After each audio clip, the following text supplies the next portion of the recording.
I was 28 when my father stood at the podium surrounded by 200 lawyers, judges, and high-powered legal professionals and ended my last illusion of being part of his family.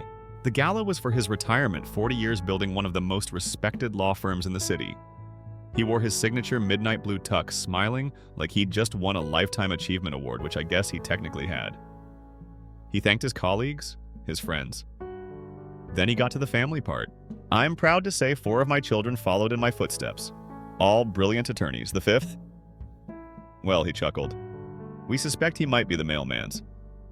But hey, someone's gotta mop the courthouse. The room exploded. Laughter everywhere, judges wheezing, lawyers elbowing each other. My own mother covered her mouth with a napkin trying to hide the smirk. And me, I just sat there frozen in my thrift store suit surrounded by people who thought the punchline was hilarious. People who knew me only as the dropout son who cleaned toilets. I stood up halfway through the applause, slipped out, nobody stopped me, nobody even noticed. That night, I went home to my 1-bedroom apartment, sat on the stained couch I'd rescued from the curb, opened my laptop, and typed an email that would eventually end every one of their careers. Hey Reddit, I'm Cal, I'm 28, and last night I torched my entire family's legal empire. Why? Because I was tired of being the family joke. Let me take you back. I'm the youngest of 5 in the Donnelly family. And in the Donnelly household, law wasn't a career, it was religion. My father, Garrett Donnelly, built Donnelly & Associates from a basement office with a rotary phone. By the time I was born, it was a 50-lawyer powerhouse in downtown Boston. My mother, Eleanor, was appointed to the state appellate bench when I was in middle school. Her reputation, ruthless efficiency. At home, she ran the family like a courtroom, everything by the book, no deviations, no appeals. And appearances, everything. Neighbors didn't just matter, they were jurors in the endless trial that was our image. My siblings, all legal prodigies. Trent, the eldest, went Ivy League and now does mergers for companies you've definitely heard of. He speaks in percentages and acronyms and casually name drops billionaires over brunch. Bianca went to Columbia, practices international law, and makes a point to correct your pronunciation of Buenos Aires. Miles is a prosecutor. Talks like he's auditioning for Law & Order. Believes anyone who doesn't wake up at 5 a.m. to read legal journals is wasting oxygen. And then there's Lila, the youngest daughter who practically lives in Silicon Valley's patent courts and acts like she personally invented the concept of intellectual property. Then me. I was supposed to follow the blueprint pre-law at Dartmouth, ace the LSAT, attend a top 10 law school, then join the firm. It was all laid out in a literal binder labeled Cal's Legal Future. I wish I were joking. Found it in my dad's office when I was 15. It had tabs, color-coded. And I tried. I did. 2 years into my pre-law degree, I realized I would rather scrub floors than live the rest of my life buried in briefs and depositions. Every day felt like swallowing sand. The final straw. A mock trial. Halfway through my opening statement, I just stopped. My professor thought I was pausing for dramatic effect. I wasn't. I was done. I walked out. Of the trial, of the class, of the whole damn program. And the Donnellys did not take it well. That Sunday, they summoned me for dinner, which was Donnelly code for verbal execution. The china was out, the kind they only used for death announcements and engagements. Dad sat at the head of the table, eyes like steel. You're embarrassing us, he said without looking up from his glass of wine. You go back, or you're out. I don't want to be a lawyer, I said. What do you want to be? Mom snapped. A computer nerd, an artist, a janitor. Maybe I shrugged. Then you can pay your own bills, Dad said. This family doesn't fund failures. Within a week, they cut me off. College loans became my problem. Credit cards canceled, phone plan gone. I had $60 to my name and no backup plan. I lost my apartment in 3 weeks. The car repossessed. My girlfriend at the time dumped me during a gas station dinner. You're not who I thought you were, she said. You mean successful rich from the golden family? Nope, just Cal. I ended up working night shifts as a janitor in a law office. Not my dad's, but close enough. Same downtown district, same circle of partners. The kind of place where the walls are mahogany, the carpet's thick, and the trash cans full of secrets. At first I kept my head down, but after a while I started noticing things. Sticky notes with passwords, laptops left open, unshredded documents with client lists and case strategies. These elite lawyers, they were careless, and I was invisible, which made me dangerous. Because while they were billing $400 an hour to lose contracts and misfile motions, I was quietly teaching myself to code. Every night I'd mop and sweep and then go home to that same couch and open the same Craigslist laptop I'd fixed with a borrowed soldering iron. YouTube tutorials, free PDFs, I devoured it all. Python, Node.js, eventually machine learning. And somewhere between garbage bags and GitHub commits I realized something. Law wasn't just outdated, it was ripe for disruption. By the time I got fired from that job for daring to read a case file someone left out, I'd already built the prototype for a platform that could automate 80% of legal busywork. They thought I was just another dropout, another cautionary tale. But I was the shadow beneath their empire, and I was just getting started. Getting fired was the best thing that ever happened to me. Not in that poetic, life-changing TED Talk kind of way. I mean, literally, I lost the job, got handed a cardboard box and a security escort, and that same night, I wrote the first real line of code that would gut the entire legal industry from the inside out. No exaggeration. Getting tossed out like old toner cartridges lit something in me that college and courtroom pressure never could. The partner who fired me looked at me like I was trash with a clipboard. "You don't belong here," she said. That sentence bounced around my skull for months. Every time I got tired, every time the code broke, every time the logic didn't compile or the UI wouldn't load, I'd hear her voice. "You don't belong here." And I'd work another hour. I landed another janitor gig at a smaller firm 3 blocks over. Different building, same hierarchy. Ivy League partners, junior associates running on espresso, and stressed paralegals doing actual work while being paid like interns. Nobody noticed me, again. So I did what I knew best, listened. I learned. I watched how legal operations functioned like broken vending machines, overcomplicated, overpriced, and full of outdated parts. Half the lawyers were copying contracts from 10 years ago. Half the paralegals were scanning old documents, then rescanning them because someone lost the originals. Every legal team was drowning in its own disorganization. They thought they were elite, but really they were just highly educated paper pushers. And I had the ultimate backstage pass. Meanwhile, I kept coding. My nights were long and brutal. My apartment had paper-thin walls, a mattress on the floor, and a microwave that sparked if you looked at it wrong. But none of that mattered, because my brain was on fire. I wasn't just building an app, I was building a weapon. One that could process legal documents in minutes, flag inconsistencies, auto-suggest clauses based on case type, and adapt in real time. I trained it with data I found in office trash bins, redacted contracts, shredded memos, annotated case law that partners marked up in anger. If it hit the trash, I fed it to the machine. After 2 years, I had something usable. I called it Aegis. Just a name back then. But it would go on to power more than 30,000 legal cases in 5 years. First customer, a tired solo practitioner who was months behind on case filings. I met him during my janitor shift. We started talking after I helped him find his keys in the break room. Casual, human. He vented about how he barely saw his kids. I offered him a beta version. No cost. Just try it. 2 weeks later, he emailed me. I caught up on 6 months of work. My wife thinks I'm cheating because I'm home on time. That's when I knew this thing had legs. I registered a shell company, bought a cheap domain, got a logo off Fiverr, and I started selling. Quietly, low fees, no press, no LinkedIn hype, just word of mouth. One client turned into 3, then 10, then 20. Every time I got paid, I reinvested, upgraded my gear, moved into a slightly better apartment with actual insulation. I didn't tell a soul what I was doing, not my friends what few I had left, not my family. Especially not my family. Because every time I sat across from them at one of Mom's Sunday dinners, they still talked about me like I was a failed Kickstarter campaign. Cal's still doing the cleaning gig, someone would say. Still chasing that tech thing someone else would ask like I was trying to build a time machine in a garage.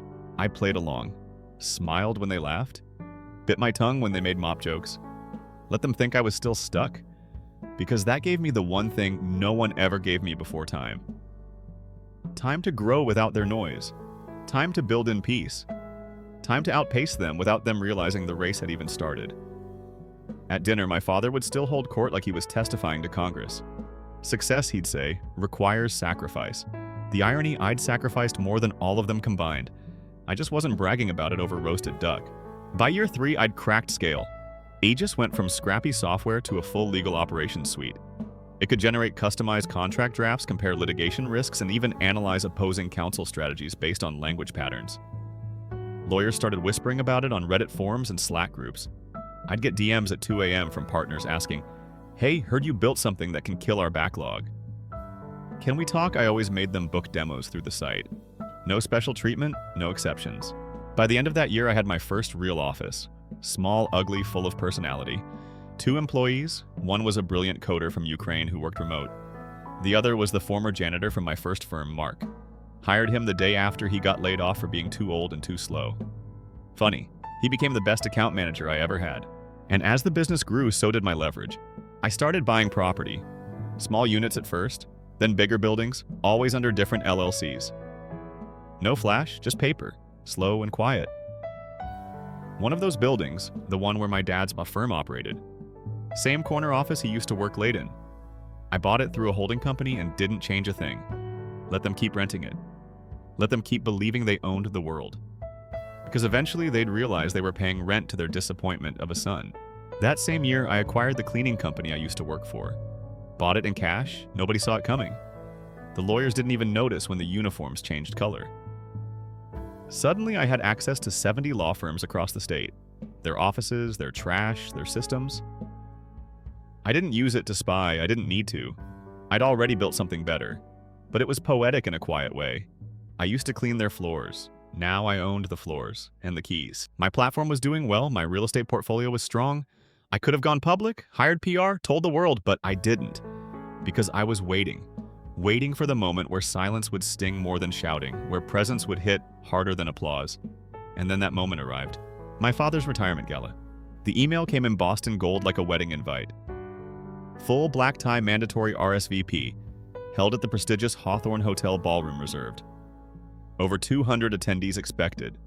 Judges, state officials, former clients, the kind of people who sent handwritten notes when you sneezed because they were too rich for texts. My siblings were already buzzing. Biggest legal event of the year, Bianca said in the family group chat. Dad's legacy moment, Miles added. Can't wait, Lila replied with a string of champagne emojis. And me, I RSVP'd yes, because I wasn't going to miss the end of the empire I'd quietly set on fire. The night of my father's retirement gala, Boston was freezing. One of those dry, brittle, cold snaps that makes even buildings feel tense. I wore the same black suit I'd worn to my last job interview and my grandmother's funeral. It was snug now, too many late-night takeout meals, but it still did the job. Clean shoes, neat shave, quiet energy. I walked into the Hawthorne ballroom like I didn't own half the room's leases. Because that was the game, stay small until the moment you don't have to anymore.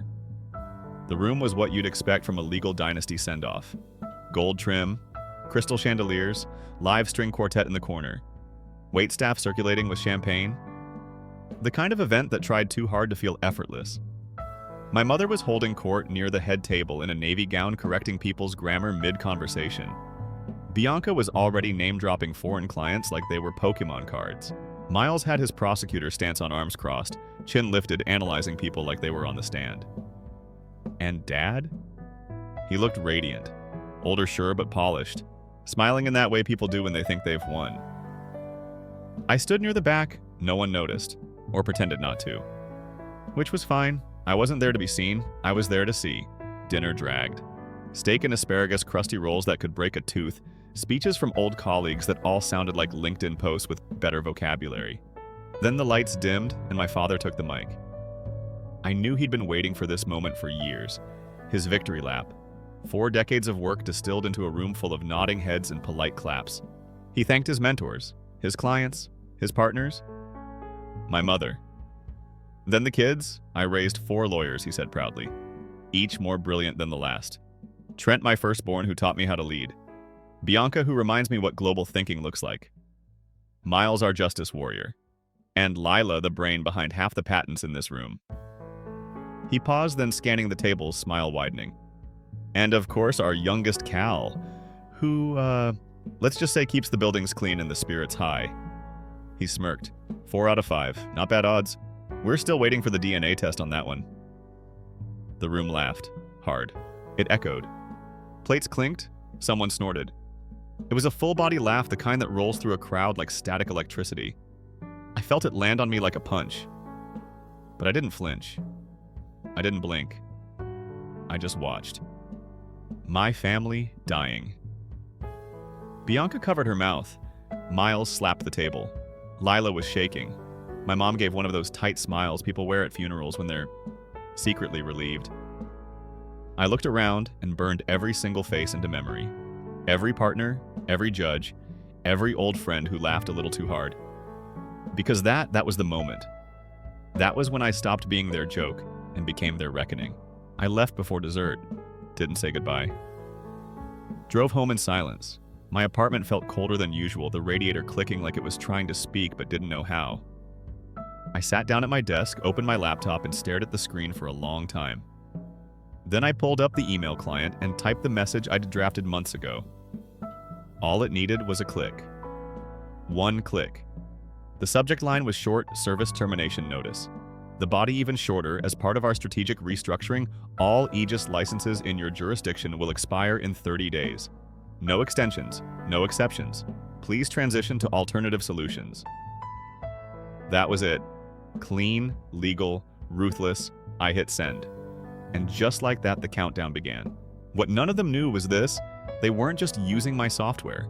They'd built their entire workflow around it. Their calendars, filing systems, contract templates, legal research modules, time tracking, billing, all of it. And they had no backups, no equivalents. Because Aegis had done what I designed it to do, it made itself indispensable before revealing who held the keys. Within hours, I saw the first signs of panic. Midnight emails asking about unexpected license notifications. By morning, my inbox had imploded.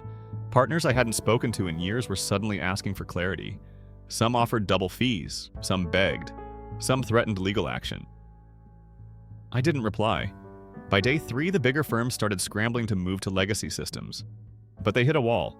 Aegis had proprietary formatting. Without it, their records were basically encrypted gibberish. My dad's firm, they had their biggest merger deal in 20 years on the line. A 9-figure agreement. 2 multinationals, all coordination running through Aegis. Without it, everything slowed to a crawl. By day 10, they'd missed filing windows. By day 12, the opposing firm smelled blood. They backed out on day 15. That deal alone would have funded their operations for 5 years. It evaporated in 2 weeks. And that was just the beginning. One by one, my siblings' firms started cracking. Bianca missed key deadlines because she couldn't access client contracts. Her assistant told me she cried in the restroom for 40 minutes. Miles lost a high-profile case after misfiling evidence documentation. Opposing counsel thanked me in a tweet unknowingly. Lila submitted a patent brief that conflicted with 3 existing filings, something Aegis would have caught in milliseconds. Instead, her client lost millions. The press called it a shocking oversight from a renowned tech attorney. I called it justice. Meanwhile, I was calm, slept better than I had in years, spent mornings coding, afternoons sipping coffee, evenings reading books I'd ignored for too long. Occasionally, I'd check my emails for entertainment. The messages got more desperate. Old professors, colleagues, even a few judges. What happened to Aegis? Why would you do this? Do you know what you're doing to the profession? Yes, I knew, and I was just getting started. Then came the calls from home. My mother first. A polite voicemail asking if we could talk. No mention of the gala, no mention of the joke. Just a tone, like she'd swallowed pride and didn't know what it tasted like. Then Bianca, then Miles, then Lila, each more uncomfortable than the last, and finally, my father. Son, he said on the voicemail, we need to talk, as a family. Funny how quickly the word son returns when you hold all the leverage. I didn't answer, not because I was bitter, because I was focused. Because I'm peace. Because I'm me.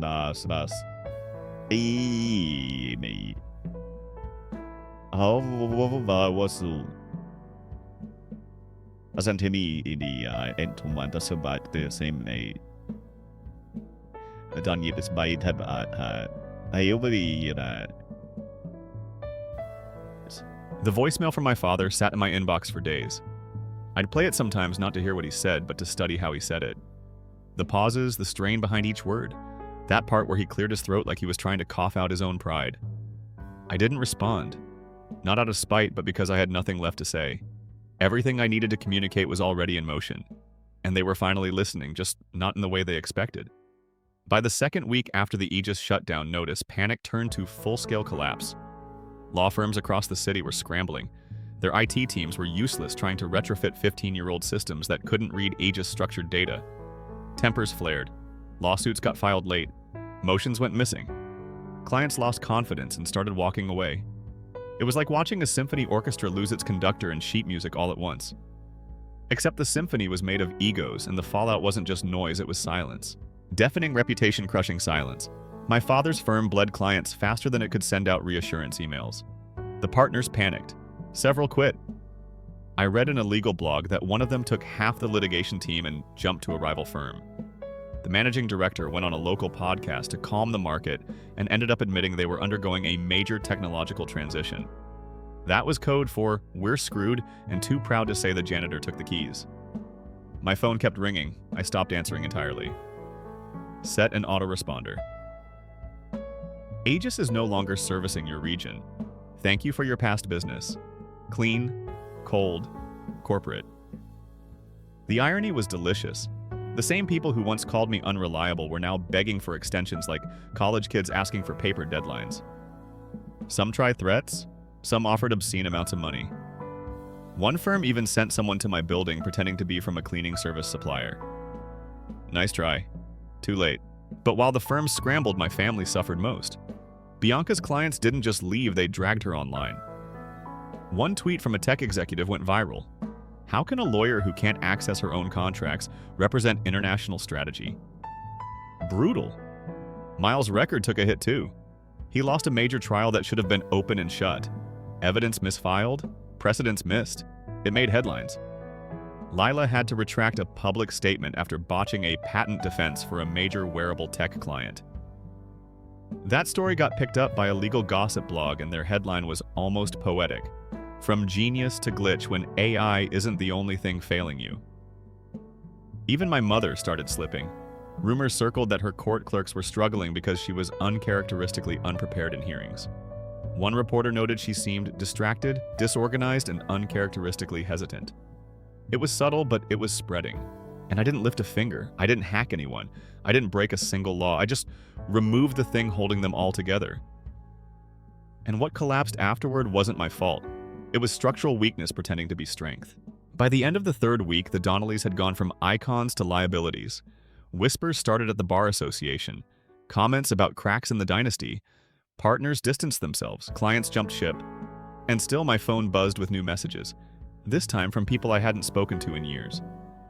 Old classmates, professors, even the judge who once told my father I had no real future in law. They wanted meetings, advice, partnerships. I ignored most of them, but a few I invited out for coffee, just to hear how far the fall really sounded from their end. Somewhere around that time, my father sent another voicemail. This one was shorter. Just 4 words, "You made your point." But the thing was, I hadn't. Not fully. Not yet. I started shifting real estate again. Quietly, surgically. I bought the office building that housed Bianca's firm. Didn't even have to outbid anyone. They were in trouble debt-wise. I just showed up with an offer in the right LLC's name, and the board accepted. Then I bought the shared co-working space Lila had retreated to after her main client dropped her. A silent partner owned the company she leased from. Me. Then the smaller strip mall office Miles moved into. Former chiropractor suite turned sad little law firm. Mine now. Each property came with contracts, clauses, rent escalators, usage limits. And each one of those contracts was legally bulletproof. I made sure of it. I hired the best contract lawyer I knew. Mark, my old janitor friend who'd studied law in another life but never passed the bar because life got in the way. Now he was drafting documents that made seasoned attorneys sweat. I paid him more than any of my siblings had ever made. With every passing week, my family's options shrank. Rent increased. Clients vanished. They couldn't license anything from me, and by now most of the compatible alternatives had priced them out. The market adjusted fast. The legal tech world evolved. And they weren't part of it anymore. Then came the foreclosure notice on my father's building. I watched it unfold from my laptop. I didn't even have to move. Their firm had defaulted on rent-lost key partners and burned through cash reserves trying to stay afloat. I bought the building during the auction without blinking. My father's old office, I converted it into a meditation room. No signage, just silence and soft lighting. The war room that once planned high-stakes litigation now had floor cushions and ambient noise machines. The final time I saw all of them together wasn't at some grand event. It was a booth at a mid-tier Italian chain restaurant. They couldn't afford the private club anymore. Their faces were tight-aged more in a few months than in the last 10 years combined. My mother wore a suit that didn't quite fit right. My father looked smaller. Miles had dark circles. Bianca tapped her phone like it might save her. Lila couldn't meet my eyes. Why, my father finally asked, voice low. We're your family. Are you? I said calmly. Because for years I was your punchline. It was just a joke, my mother said quietly. No, I replied it was a decision, over and over again. And now so is this. They tried to apologize, tried to explain, I listened. Then I left. Quietly, no yelling, no theatrics, just clarity. And that's when they realized it was over. Not because I hated them, but because I'd outgrown them. Leaving that restaurant felt like closing a door I didn't realize was still open. I walked out into the night, hands in my pockets, wind sharp against my face, and didn't look back. No one followed me, not even out of habit. They just sat there surrounded by half-eaten breadsticks and a silence none of them knew how to break. That silence. It was the sound of their entire narrative unraveling. For years they painted me as the black sheep, the dropout, the underachiever who couldn't keep up with the family standard. But the truth was, their standard was built on fear, hierarchy, and blind loyalty to tradition. I didn't fail their system, I outgrew it. In the weeks after that dinner, the messages got more frequent. Bianca sent a long email filled with veiled compliments and vague regrets. She used phrases like misunderstood timing and familial expectations. But I knew what she was really saying. I thought I was better than you, and I was wrong. Miles left a voicemail that sounded like a confession, mixed with a breakdown. He said he respected what I built and hoped we could start over as brothers. Lila wrote something short, just 2 lines. You were right. I'm sorry. That one stung the most, probably because it was the most honest. Even my mother reached out again. This time with an old photo attached to me as a toddler, holding a plastic gavel, smiling like I had no idea the weight that was coming. Her message said, I'm not asking for forgiveness, just a conversation. I didn't answer any of them, not out of cruelty, but because I no longer needed anything from them. Not approval, not validation, not even closure. I already had it. The moment I stopped needing them to see me was the moment I became free. Around that time, the Aegis sale finalized. A quiet deal with a private tech firm that specialized in industry platforms. The kind of acquisition that didn't make headlines but reshaped power behind the scenes. The money more than I ever imagined back when I was living off vending machine snacks and stealing Wi-Fi from coffee shops. But the clause I cared about wasn't financial. It was one line buried in the contract, airtight and non-negotiable. No licenses shall be granted to firms employing any direct member of the Donnelly family. The buyers didn't even blink. To them, it was risk management. To me, it was legacy control. A permanent firewall between my past and my creation. After the sale, I shifted focus. No more daily operations. I handed control to a new leadership team and stepped into a different role, one I created for myself. I started a fund for overlooked entrepreneurs, especially those from blue-collar backgrounds.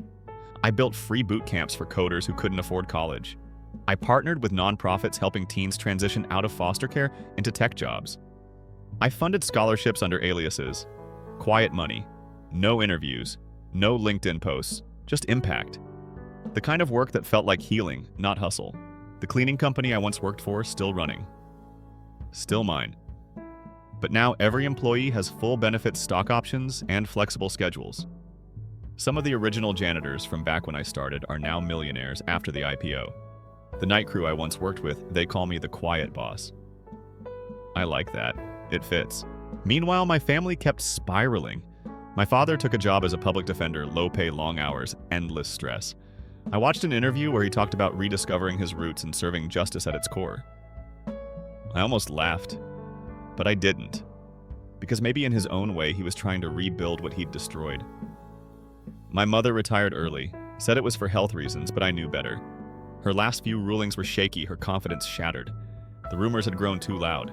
The bench she once ruled like a queen had turned cold. Bianca moved into immigration work at a nonprofit. She says it's fulfilling. I hope it is. Miles teaches night classes at a community college now. Last I heard, he's living with roommates and drives an old car with a broken passenger window. Lila freelances. Document review mostly. She still signs her emails with sent from my iPhone, but I know she pawned her MacBook months ago. The house we grew up in, the one where I was told I was a failure, where dinner felt like deposition, sold at a loss. I saw the listing online. The caption read, needs updates, strong bones, lots of potential. That felt accurate. I visited it once. Late at night, parked across the street and just stared at it. The porch light was off. The curtains looked thinner. The yard was wild, overgrown in that way that suggests not neglect but absence. Like whoever lived there had left in a hurry and didn't care who noticed. That moment hit harder than I expected. Because that house, it was never really home. Just a courthouse with bedrooms, a stage for their version of success. And now it was someone else's problem. I rolled down the window, took one last look, and drove away. No music, no ceremony, just distance. These days I live simply. Nice apartment close to water. Good coffee nearby. I don't check my phone much, I don't need to. I wake up when I want. Code when I feel like it. Mentor a few startup founders who remind me of myself, scrappy, underestimated, driven by something deeper than ego. I still work late sometimes. Not because I have to, but because I love it. That feeling of flow of solving something that once seemed impossible, it never gets old. It's not revenge that drives me anymore, it's peace and the joy of building without permission. Sometimes people ask if I regret anything. If I'd go back and do it differently, the answer's simple. No. Because every slight, every joke, every moment they dismissed me made me sharper, quieter, stronger. They handed me the tools, I just used them better. The funny thing about building something from nothing is that no one believes it's real until it's too big to ignore.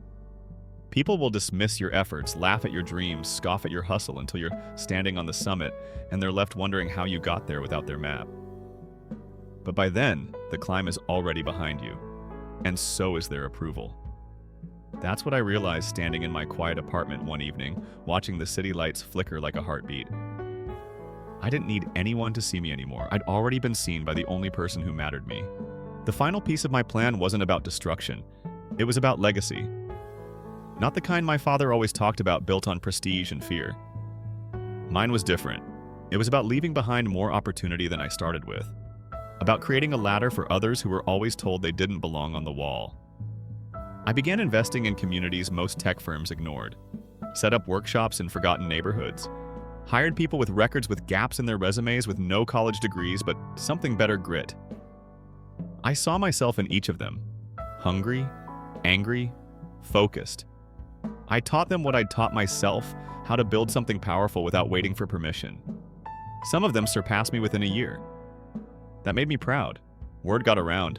People started calling me the silent tech mogul or the billionaire who used to mop floors. I laughed every time I saw a headline. They still didn't get it. It was never about the money. It was about not being invisible. About not sitting through another dinner where your existence is a punchline. I could have thrown the wealth around, bought a yacht, moved to an island, but that would have been easy. And I never took the easy way even when they said I had. Instead, I stayed here, among the people who still believed in sweat equity and second chances. My father reached out one last time. This time through a mutual acquaintance, an old friend of his who used to intern at one of the firms I owned now. "He's sick," the message read. "Not much time left. He wants to see you." I sat with that text for a long time. The man who once said I wasn't his son, who laughed while rooms full of people mocked me, now wanted a moment. Maybe to apologize. Maybe to justify. Maybe just to speak while he still could. I didn't go. Not because I hated him.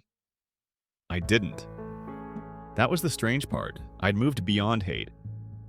What I felt now was simpler distance, like remembering a childhood room you no longer live in. Familiar, but no longer yours. I did write something though, one paragraph, typed it slowly. Clean lines, no insults, no bitterness, just truth.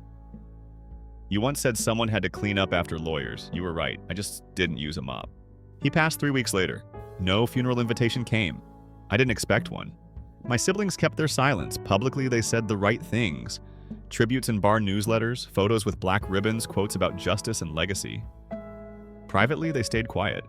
I think part of them still hoped I'd undo it all, that I'd lift the ban, give them access, reset the clock. But I never did. Some bridges aren't burned. They're never built to begin with. Life continued. A few months later, I walked past my old firm's building. The one I used to clean. The one I now owned. Aegis logos lined the windows, the new team inside running training sessions with young lawyers who looked nothing like my siblings ever did, diverse, hungry, collaborative. I watched through the eyed glass for a minute. One of them waved, not recognizing me, just being polite. I waved back and kept walking. Back home, I brewed a cup of tea, opened my laptop, and checked in on the fund. Another coding camp had launched in Arizona, 50 more students enrolled. Half of them came from backgrounds like mine, raised in families that only saw one kind of success. Now they were learning there's more than one path. I clicked through the photos, kids grinning, hands in the air, building things that mattered to them. I felt a tightness in my chest that wasn't sadness, it was pride. The quiet kind that sits in your bones, not your ego. One of my former professors emailed me out of the blue. Subject line, "You were always ahead of your time." I read it once and deleted it. Because being ahead of my time wasn't the point. I was never trying to impress them. I just wanted to survive, to create, to be seen without being judged. I think that's what people miss when they talk about revenge. It's not about making others suffer. It's about finally seeing yourself clearly after years of being told you were fog. It's about reclaiming your narrative without needing an audience. The world moved on. So did I. But the name Donnelly became something else in legal circles. Not a mark of excellence. A warning. Don't underestimate the quiet ones. That's what a partner once told his intern during a panel. Someone recorded it. It went viral. I smiled when I saw the clip. I still code sometimes late at night. Not for profit, for joy. For that moment when logic clicks and a problem folds into a solution. I don't think that feeling ever fades for people like me. It's how we breathe. It's how we dream. And when people ask me now, "How'd you do it?" I tell them the truth. By listening while they laughed, by learning while they bragged, by building while they mocked. 5 children grew up in that house. 4 became what they were told to be. 1 became what he chose. That was me. The janitor, the dropout, the disappointment, the architect of their reckoning, and the builder of something greater. That's my legacy. And it's just getting started. Story 2. My father texted, "Don't come to my retirement celebration. Nobody wants to see your face. You've been a total disappointment." There was laughing in the group talk. They had no idea what was going to happen, but I said nothing. Hi, Reddit. My family always treated me like I wasn't good enough to take a different path when I was left out of the celebration of my father's retirement. I didn't stand up for myself. They could never speak as loudly as my art could. Here's how it all happened. I'm a married 34-year-old father of 2 kids. Noah is 8 years old and Mia is 5. Women. We live outside of Columbus in a nice neighborhood, and I operate a carpentry business there. I created it from scratch 5 years ago because I was sick of working for people who took credit for my abilities. I earn around $85,000 a year, and I'm quite competent at what I do. Custom furniture and high-end renovations are examples of items that wealthy people spend more money on, and I really built something with my own hands as my family watched from the sidelines, always ready to express their disapproval. When I was growing up, nothing was ever good enough. My brother Jeff became the golden kid when he started law school. My sister Kathy never squandered the chance to share her marriage to Martin, a billionaire hedge fund manager, with the world. Conversely, I was the fool who wasted time at trade school. Dad was a bank executive and Mom was a real estate agent. Both are obsessed with status and looks. They wanted me in finance or sales at the absolute least. Something to brag about at their country club. I got the SMS when I was loading up my truck with tools. I had dropped the kids off at school and was heading to a construction site. A $23,000 renovation for a local restaurant owner. I saw the Dad's Retirement Bash family group chat notification when I checked my phone. I tapped it open in anticipation of discussions about catering or gift coordination. Instead, a sledgehammer hit me in the chest. My elderly guy wrote, "Don't come to my retirement celebration. The whole family does not want you there. You are a disappointment, only for that." No excuses, no explanation, just pure contempt for my own father. Leaning against my truck, I read it again to be sure I understood. For years they avoided expressing their displeasure with me. The animosity during Christmas dinners. The complimentary comments that at least I had manual skills. They treated my wife Rachel as if she were less than Kathy because she teaches preschool and is not a corporate lawyer or affluent. But this was an honest message. Cruel, unadulterated reality. All I noticed when I scrolled up were posts about bespoke monogrammed napkins and notes about the location. "You prioritized your country club friends above your son," I texted back. Then, as a retirement gift, I canceled the bespoke item I had been secretly working on. Presume he would have paid thousands if he had been a real customer. Even if he pretended not to, Dad had always appreciated my woodworking skills. I wanted to offer it to him as a sacrifice for peace. Show him how valuable my labor is. Then the replies began to come in. Greg, my cousin, was the first to respond with emojis of laughter. Then my sister Kathy wrote, "After embarrassing the family on Thanksgiving, do you truly believe you deserve to be there?" Like the message, Jeff, my brother, the corporate lawyer I assisted with 3 moves, and who I loaned $6,000 to while he was in between jobs, remained silent. The meme then appeared. My Uncle Dave sent me a picture of my face morphed onto a construction worker with a comment about a family screw-up underneath. In fact, I laughed because it validated precisely what I needed to know, not because it was humorous. I was finished. They were unaware that I'd been preserving my receipts. The emotional ones, not the physical ones that accumulate over years each time they request free house repairs. They always made me feel like the odd man out since I didn't drive a BMW or go for a six-figure corporate career. They assumed I would pout and perhaps show up to apologize as usual at every family gathering when I was the target of jokes while repairing their deck for free. Not now. I had intentions, and they had severed the chain. Yes, I had plans. I remained silent after that group conversation. Not in the conversation, not to my father, not to that family's members. I gave them their chance. I didn't remove the thread or block them. I wanted them to see me active and living my life on the internet. I wanted them to be curious. Telling Rachel everything, including the years leading up to the message, was the first step. After the children had gone to bed, we were seated at our kitchen table. One of the reasons I married her was because she listened without interjecting. She just took my hand after I was done and said, "What do you want to do?" I was struck deeply by that moment. The majority of people in my family would never have someone to support them in any situation. As I sought acceptance from those who would never give it to me, I had been taking it for granted. I want to demonstrate to them what happens when they lose the one person who truly cared about things other than appearances. Locally, I already had a solid reputation, but my new marketing really made a difference. Suddenly, clients who had been considering me for months wanted to make an appointment before I became unavailable. So that evening, we got to work. I called my friend Derek, who runs a digital marketing firm, and asked him to assist me with redesigning my carpentry business. Not only a simple web page with my phone number, but also excellent images of my work, customer endorsements, an appropriate reservation system. Although I was scheduled for 3 months and 2 months, I paid $4,800 for the labor. The display's housing? It was only a test. I had a well-thought-out strategy for ghosting these idiots as I advanced in level. Then I got in touch with an old army buddy, Marcus. We served together in Afghanistan for 2 tours before coming home. He presently operates a successful contracting firm in Charleston, South Carolina.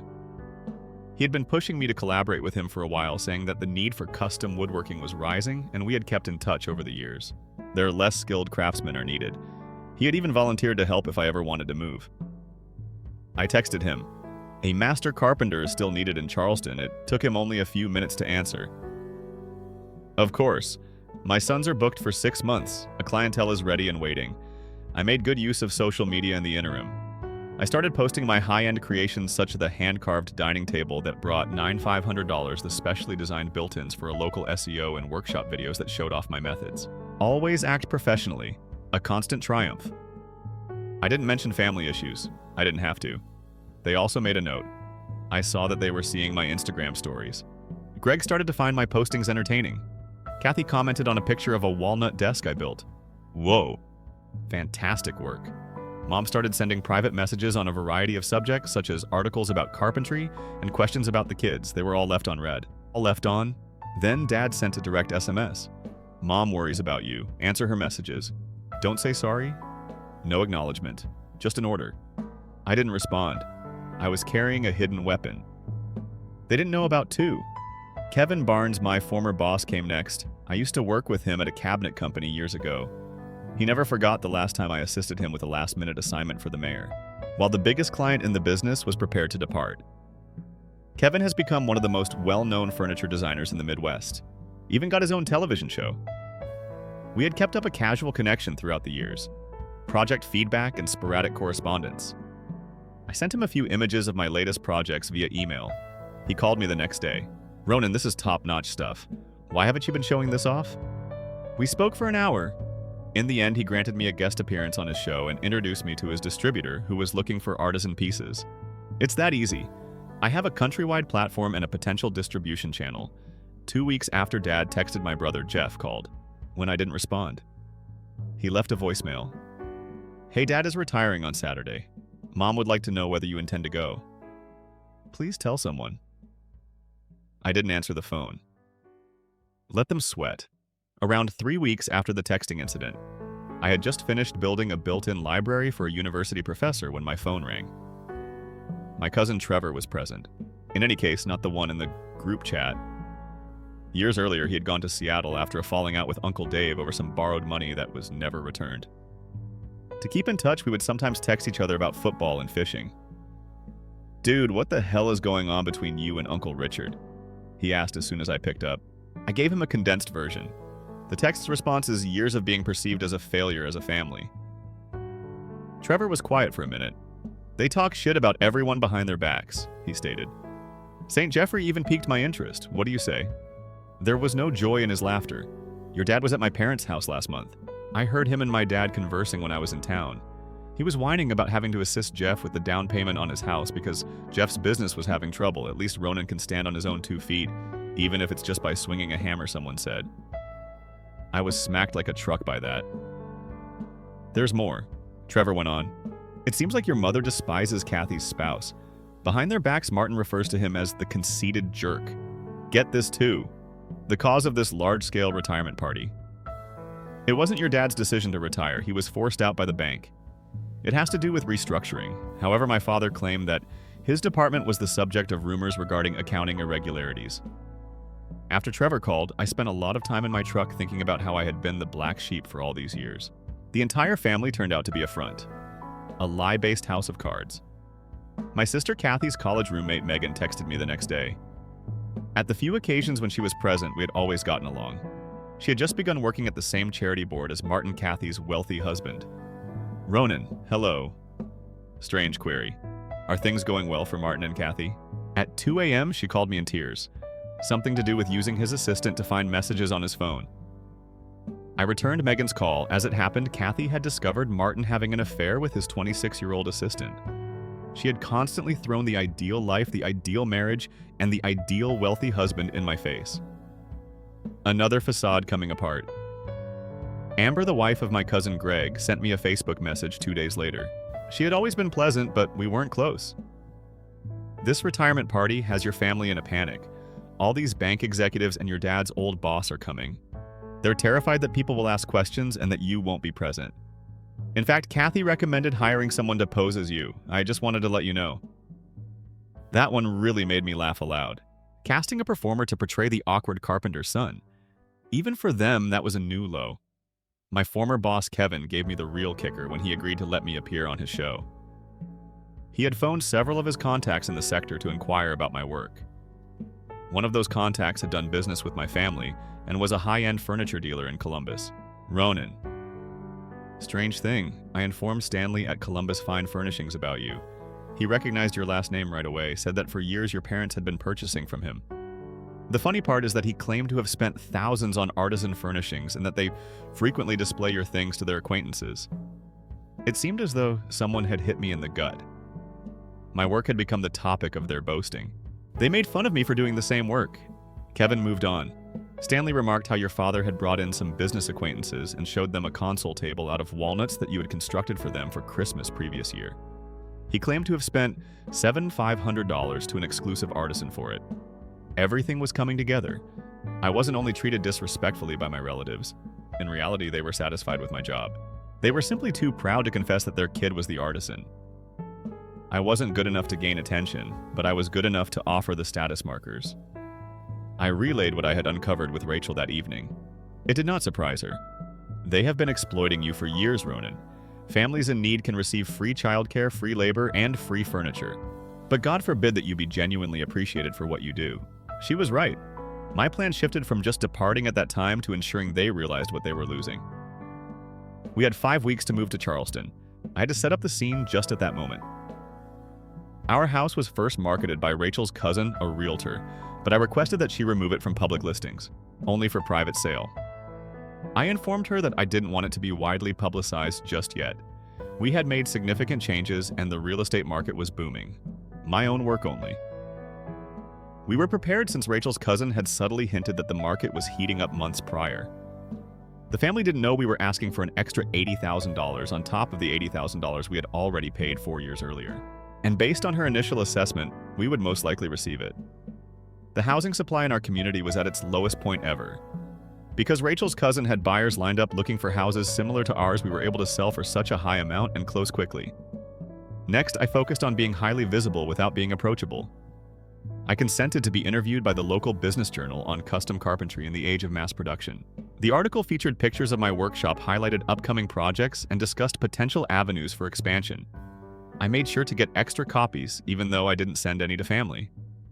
By posting client testimonials and project updates daily, I also enhanced my social media profile. To show my process, I even did a couple of Instagram live recordings. The number of followers grew from a few hundred to over 10,000 during the next few months. After that, I started declining local jobs. 6 months of great reservations. I told potential buyers and sent them in the direction of other craftspeople I knew.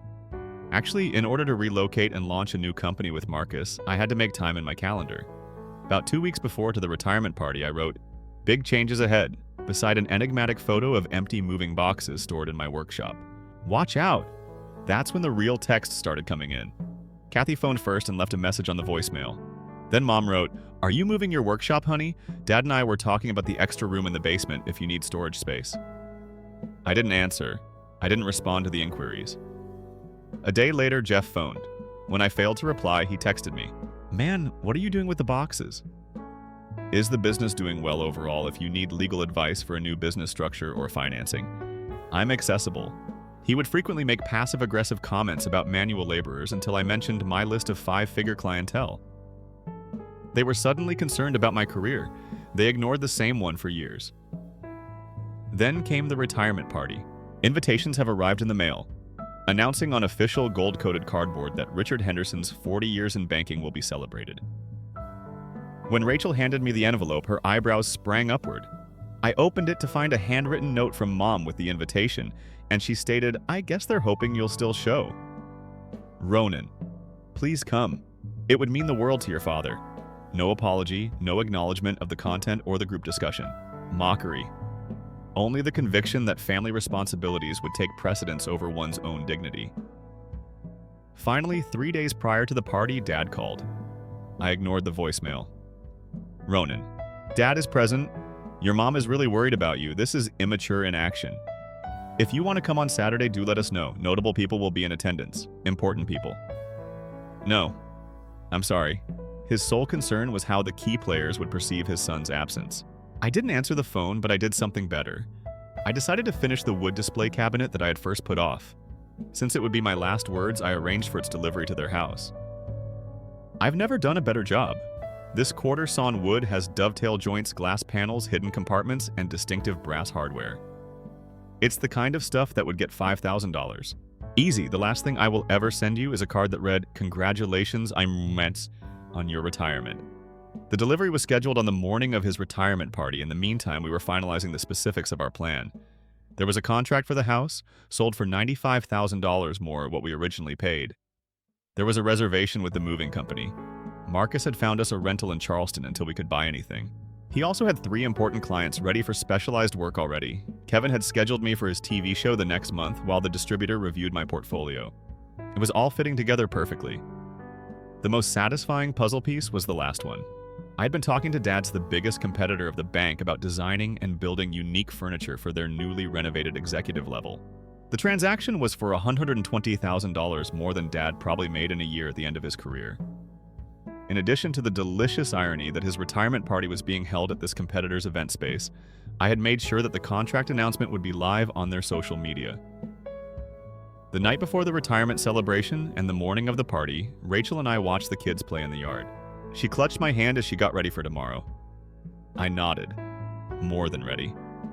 On the morning of my dad's retirement party, I checked my phone as soon as I woke up. In a press release, the competitor bank revealed their renovation project as planned, highlighting the choice of renowned local artisan Ronan Henderson to create the executive suite furniture, along with a quote from their CEO on the value of fostering local artisanal talent they featured on pictures of my previous work. The bank tagged me in the post. This is how half of the group found out about it before they arrived. I took screenshots as I waited.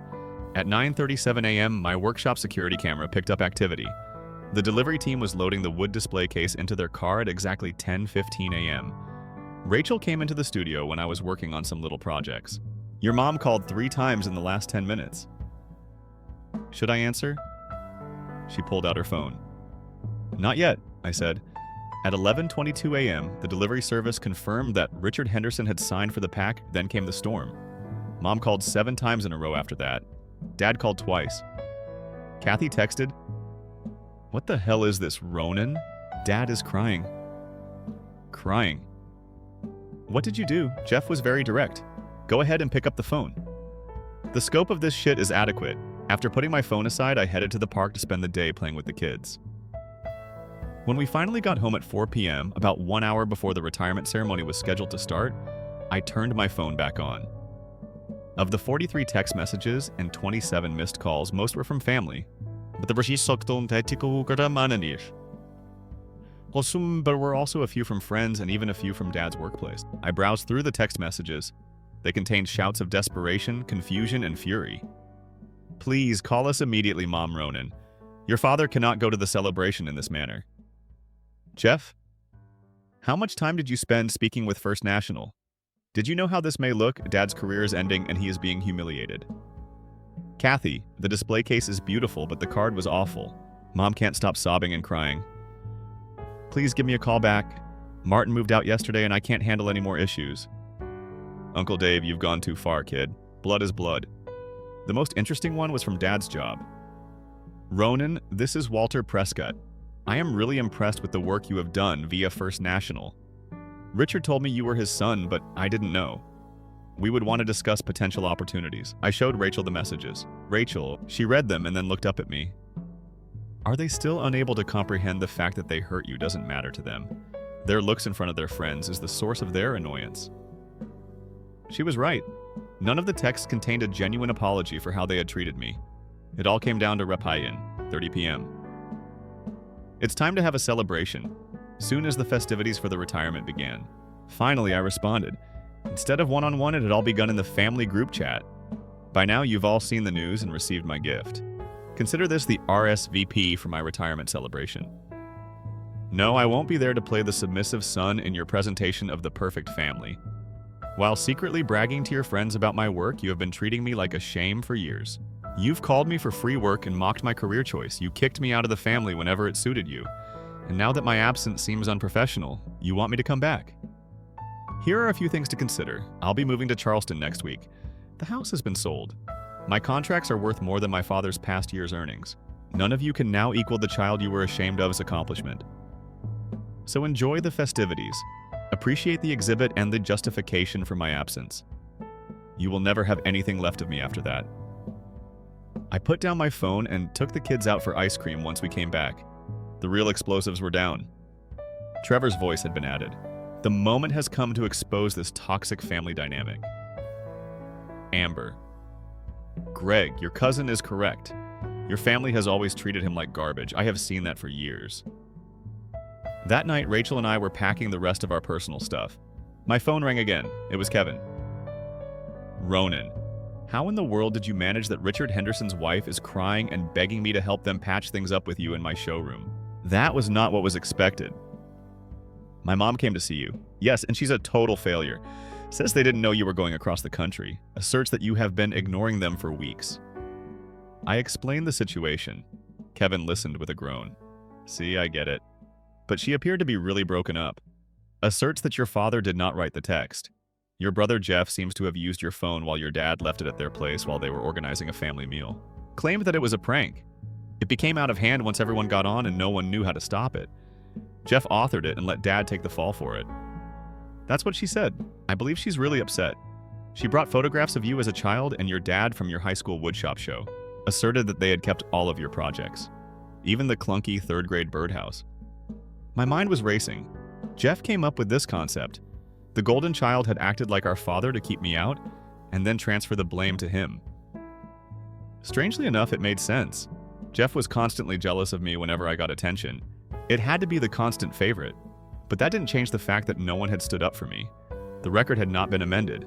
They had all piled on. Everybody has been prepared to interrupt me. Thank you, Kevin, for the information. But it doesn't change my plans. They were given weeks to apologize and confess.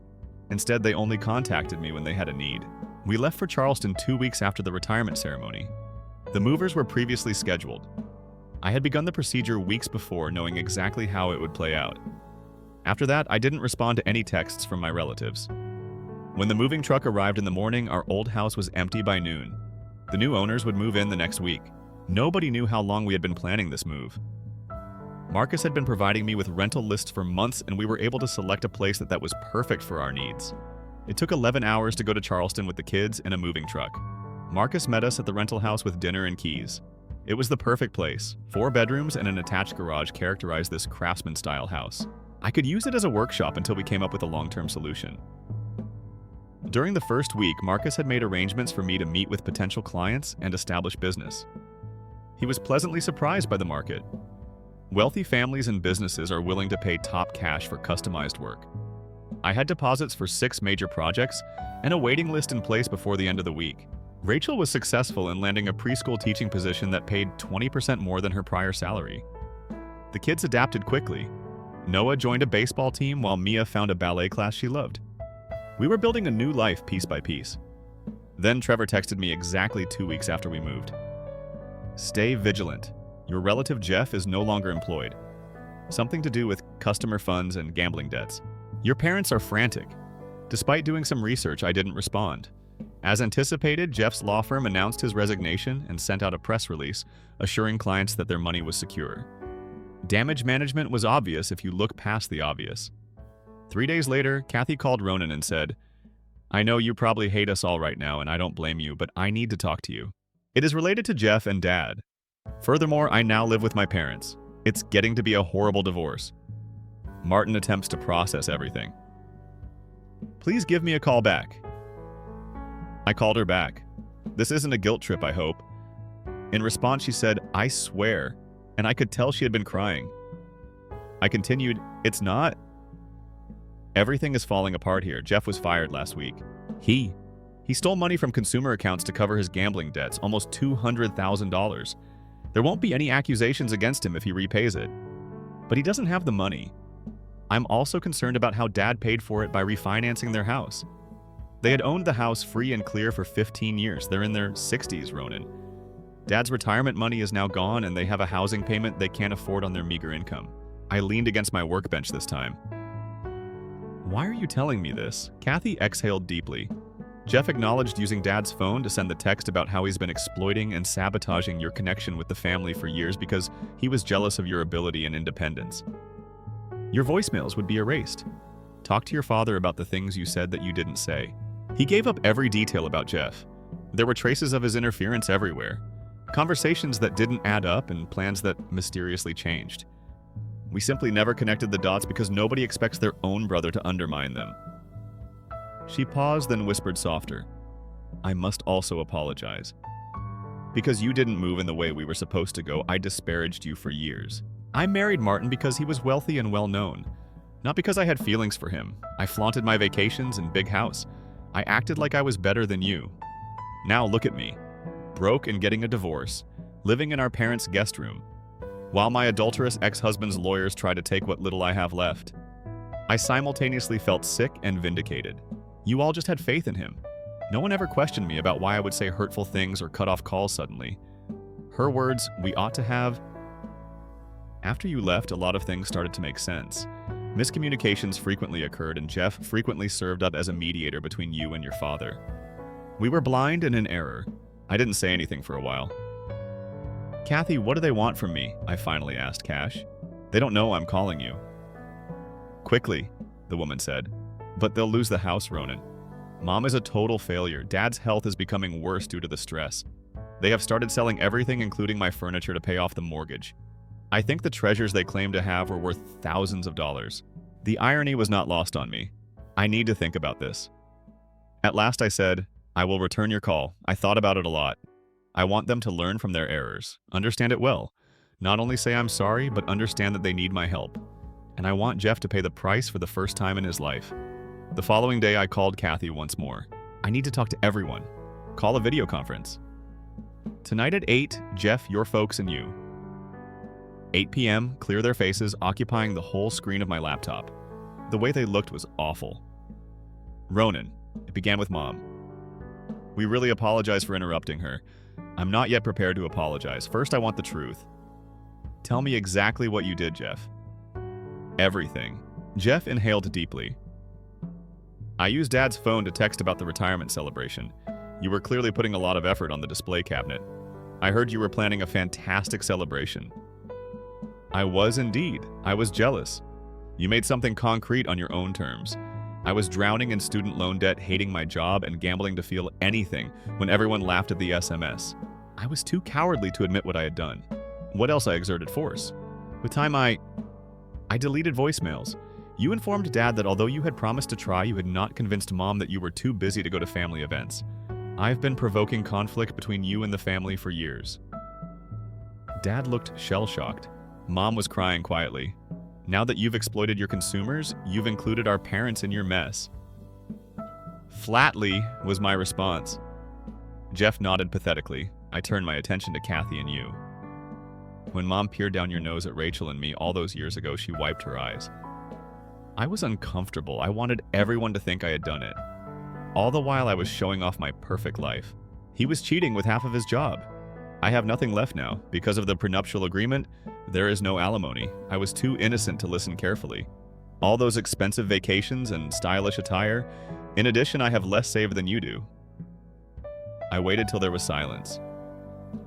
This is what's going to happen, Jeff. You will be treated for your gambling addiction. Not just assurances, but real help.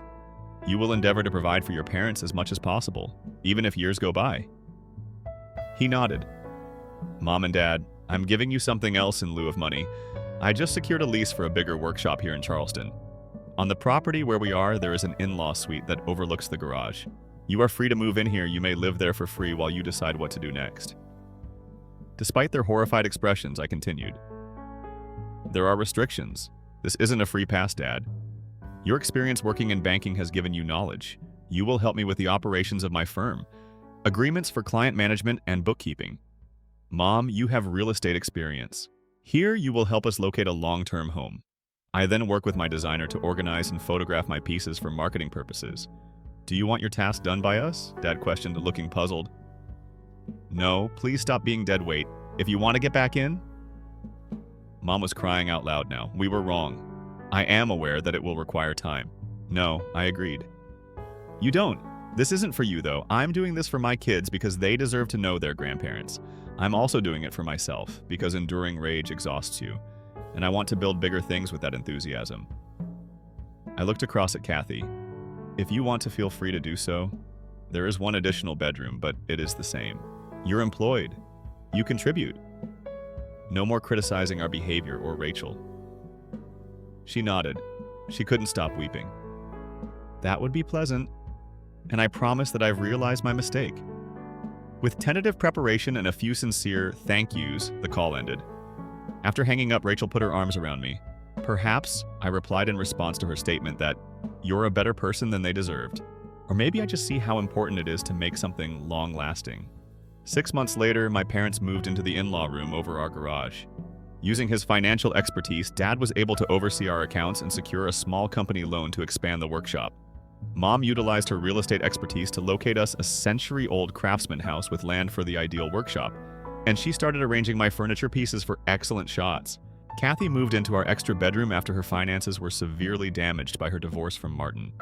Her ex-husband, who managed hedge funds, was given nearly everything, due to the prenuptial agreement she had signed. He humiliated Kathy when he rushed his young employee into the house she had furnished. She got a position at a local design firm and began marketing high-end furniture, including mine. The woman who used to mock me for swinging her hammer now happily shows clients my portfolio. The company did better than anyone could have imagined. In the end, Kevin and I made a semi-regular TV guest appearance. The First National Bank transaction led to 3 additional corporate clients. I had 4 craftsmen working for me, and Marcus and I were responsible for overseeing activities in both cities. Jeff didn't come over. He never worked, paid off debt, or pleaded for forgiveness. That was enough. The most significant change was with Dad. He said that until he had witnessed my expertise firsthand one evening, while reviewing invoices, he had never really understood it. He had a newspaper clipping of my high school woodworking competition, which earned him his wallet for years, and he acknowledged that he had suppressed his pride since it didn't fit his idea of success. Dad eventually discovered that Noah had a talent for making little intricate objects, so he began teaching him carpentry on Saturday mornings when some extended family came to visit for Thanksgiving. Dad loudly praised my company to them without hesitation or backhanded flattery. Mom went on to say that Dad used to sneak into the treehouse I built when he was a teenager because he thought it was the only place he could truly relax. She claimed that Kathy's ideal, affluent marriage was the cause of her discontent. But I had followed my real path and found happiness and success. 3 weeks after Thanksgiving, Kevin revealed on his Instagram that he and his son were locating furniture in a story for Artisan Woodworker magazine. We hadn't discussed include dad in the firm name, but I decided to do so with the knowledge that status and appearance would never be an issue for us again. The ceremonial handshake with dad was more important than any commercial deal he had ever signed in his banking career. The next morning, I told the family about Henderson and Son Fine Furniture's formal formation. When Noah asked whether it would be Henderson and Son someday, my father was very thrilled. It's strange how those who ignored me ended up making me the focus of their life. That was all the revenge I needed. Jeff remained silent. He texted one last time a few weeks later. "You were deserving of everything. All I can hope is that one day I will be able to." I left it on red. Not every bridge needs to be burned. They disintegrate completely when no one is left to sustain them. Drop your story in the comments, and if you've ever been underestimated, hit that like button and subscribe. We see you, and we've got more stories like this coming every week. Thanks for watching.